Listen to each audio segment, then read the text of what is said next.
তুই এসে চড় মার, একটা চড় মার, দুটো চড় মার, তুই কে তোকে কে বিচার করবে? নিজে কে হয় থেকে বেরিয়েছে একটাই কারণে ক্রিমিনাল তৈরি হয় বলে তাকে তো বলতে পারতো বেরিয়েছে যে বলেই ওর উপর অত্যাচার হচ্ছে।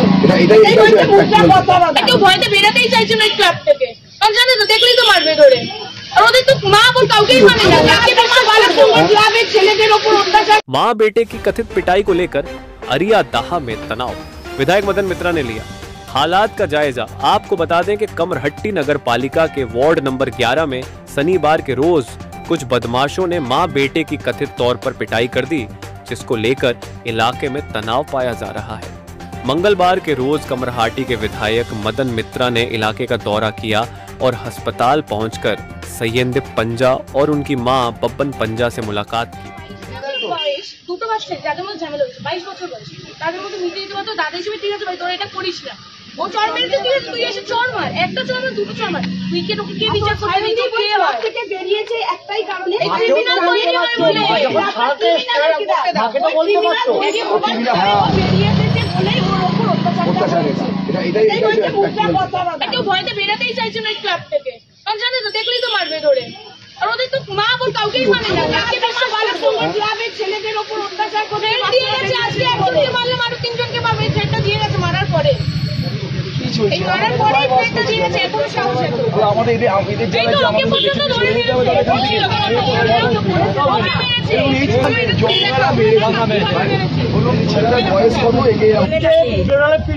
আমার ছেলেটা বলছে ভিতরে যা নাহলে মানে এরকম হয়েছে। আরো পাশে যারা ছিল, আমি তো বাহুবলী নই বা বাহুবলে বলিয়ান, আমি আর্মস নিয়ে ঘুরি, আমার রিভলভার লাইসেন্স আছে, এসব কিছু নেই।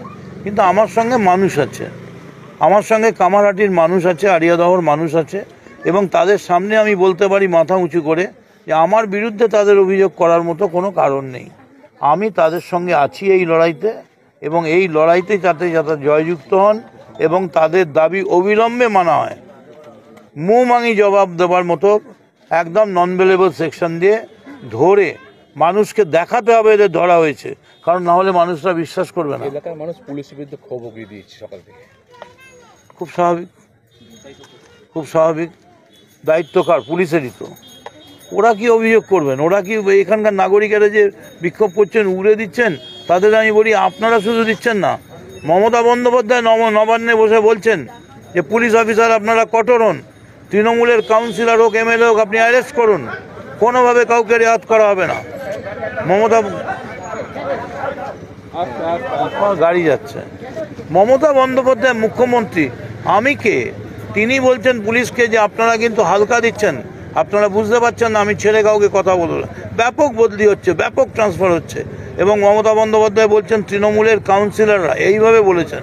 আমার কাছে প্রচুর অভিযোগ আছে, যদি কোনো কাউন্সিলরের প্রমাণ আমি পেয়ে যাই আমি কিন্তু সঙ্গে, ইতিমধ্যেই আমাদের উত্তরবঙ্গের যে প্রেসিডেন্ট ব্লকের তৃণমূল কংগ্রেসের, তাকে কিন্তু গ্রেপ্তার করা হয়েছে। পার্টি একটা সংশোধনের লাইনে যাচ্ছে এবং পার্টি বলছে কোনো রকম গুন্ডামি, বদমাইশি, তোলাবাজি, মহিলাদের ওপর নিগ্রহ, এগুলোকে আজকে আপনি জানেন হামিদুলকে শোকজ করা হয়েছে ইতিমধ্যেই আজকে পার্টি। তবে হ্যাঁ, এটা ঠিকই, যেদিন ঘটনা ঘটে সঙ্গে সঙ্গে হয়তো অ্যাকশান নেওয়া যায় না, কারণ আরও চারিপাশ থেকে খবর নিতে হয়, একটা সব কিছু সাজিয়ে তারপরে করতে হয়তো 1-2 দিন সময় লেগেছে। এর জন্য আমি লজ্জিত, এবং আমি নিজে আসতে পারিনি আমার অসুস্থতার জন্য। এবং আমি যে অসুস্থ এটা আড়িয়াদহের মানুষ জানে, সারা এখানকার সব মানুষ জানে, খবরে কাগজে বেরিয়েছে, এবং আমি এখনও সুস্থ নই। কিন্তু আমি আপনাদের বলছি, আমি কথা দিচ্ছি, দক্ষিণেশ্বর থানার আন্ডারে যে গণ্ডগোল, বেলঘরিয়া থানার আন্ডারে, এই গণ্ডগোল আজকের পর যদি বন্ধ না হয় আমি নিজে থানার সামনে গিয়ে সত্যাগ্রহ করব। আমি নিজে থানার সামনে বসবো, তাতে আমি যদি আমার পার্টি থেকে প্রশ্ন করে আমি মমতা বন্দ্যোপাধ্যায় দুটো পায়ে ধরে বলবো যে আপনি আমায় এটা করার অনুমতি দিন, কারণ পুলিশকে চাপ না দিলে পুলিশ কিন্তু কোনো কাজ করবে না। আপনি বলেছিলেন যে প্রমোটাররা দমন করতে হবে কামারহাটি থেকে, এর আগেও আপনি বলেছিলেন, তারপর এখনো বলছি তো, তার আগেও শক্তিশালী হচ্ছে, এখনো বলছি তো আমি যে পুকুর বুঝিয়ে ভরাট করা চলছে, পুকুর বুঝিয়ে ভরাট করা, যেখানে যেখানে জল দেখছে সেখানে সেখানে ভরাট করছে। এখানে আমি কি বলবো বলুন, কাউন্সিলরদের ব্যাপার আমার পক্ষে। তবে এইটুকুন আমি বলতে পারি, বহু কাউন্সিলরই এখানে, আরও কাউন্সিলর আছে এখানে। আমি মিঠুকে দেখতে পাচ্ছি, মিঠুর বহু কাউন্সিলর, আমি দীপ্তাংশুকে দেখতে পাচ্ছি। বহু কাউন্সিলর গায়ে হাওয়া লাগিয়ে যা ইচ্ছে তাই করে ঘুরে বেড়াচ্ছেন। তারা কিন্তু বুঝতে পারছেন না তাদের ওপর নজর রাখা হচ্ছে। টিকিট তো কাটা যাবেই, তার আগে একদম দৃষ্টান্তমূলক শাস্তি কিন্তু তাদের পেতে হবে। আজকে আপনি বলুন কি করে কুকুর বুঝিয়ে প্রতিদিন জলাশয় বন্ধ করা হয়, কি করে 4 তলা বাড়ি 7 তলা হচ্ছে, কি করে হচ্ছে? আজকে কামারহাটি, আরিয়াদহ, আমি দায়িত্ব নিয়ে বলছি, বেলঘড়িয়ার প্রত্যেকটা পাড়ায় 60টা জুয়া চলছে, প্রত্যেকটা পাড়ায়। এবং বাচ্চা বাচ্চা স্কুলের ছেলেগুলো তারা বুঝতে না পারে এই 60টা জুয়ার মধ্যে ঢুকে যাচ্ছে। কে প্রতিবাদ করবে? আমি প্রতিবাদ করব, আমি তো করছি, কিন্তু আমার প্রতিবাদে কাজ হচ্ছে না। আরও মানুষকে চাই, এবং সেই জন্যেই আমি মানুষের কাছে এসেছি। দরকার হলে আমি মানুষকে নিয়ে যাব। পৌরসভার চেয়ারম্যানকেও আমি জানিয়েছি। চেয়ারম্যানের ব্যাপারটাও আমি অ্যাপ্রিসিয়েট করি যে চেয়ারম্যানও কাউন্সিলরদের সহযোগিতা পাচ্ছে না। প্রত্যেকটা কাউন্সিলর যদি অ্যাক্টিভ হতো, তাহলে আমাদের তো একটা করে প্রত্যেকটা জায়গায় নির্বাচিত লোক রয়েছে। তারা কি করছেন? তারা মাইনে পাচ্ছেন 10,000 টাকা করে। তারা কি করছেন? মানুষ তাদের বিশ্বাস করে ভোট দিয়েছে। এই যারা দুষ্কৃতী এদের কি পরে আবার তৃণমূলে দেখা যাবে?